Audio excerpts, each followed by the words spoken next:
سفر ته تتلې ګرامه زه شوه سفر ته تتلې ګرامه زه شوه ګرامه د میر دو چې سفر ته د لاژینه په دې ټپه سره د باني د خورې نه یو بل کښلی شاعر هدایت الله عامر صاحب ته بلنه ورکوم چې هغه روشي او موږ ته کښلی هدایت الله عامر صاحب.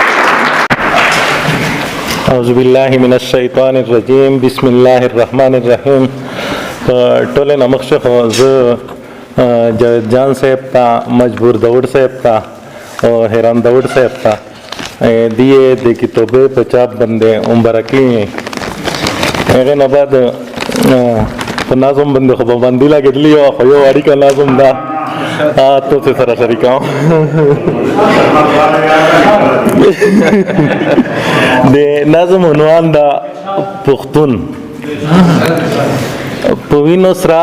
کلره ده کبره پښتونخوا ده په وینو سره کلره ده کبره پښتونخوا ده پښتون پاتې راغلی دی او تره پښتونخوا ده په وینو سره کلره ده کبره پښتونخوا ده پښتون پاتې راغلی دی او تره پښتونخوا ده کابل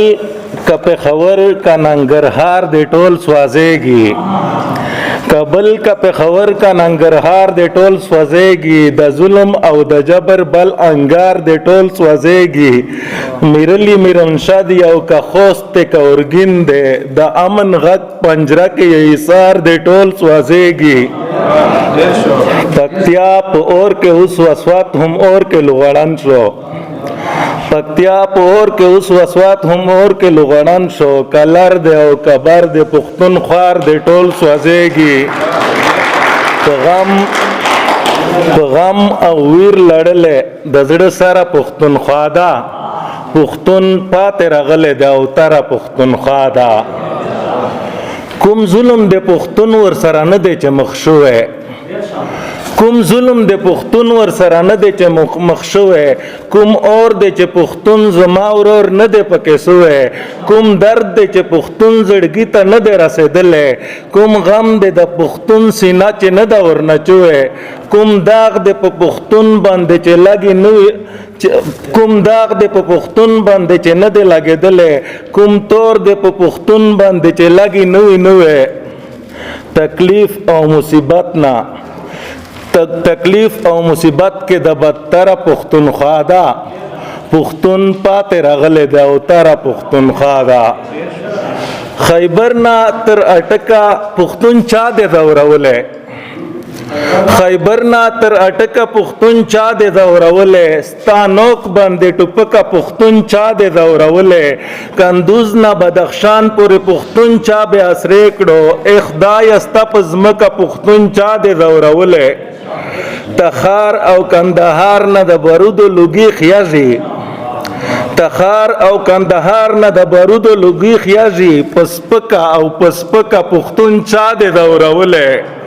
سوځېږي خاورې کېږي له نظره پښتونخوا ده پښتون پاتې راغلی دی او تره پښتونخوا ده پښتون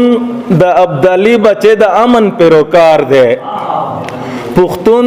د ابدالي بچی د امن پیروکار دی پښتون د ننګیالي بچی وفا کړي وفادار دی پښتون د بچه خان مسیح خدای خدمتګار دی پښتون خوشحال خټک غوندې سرباز دی پروکار دی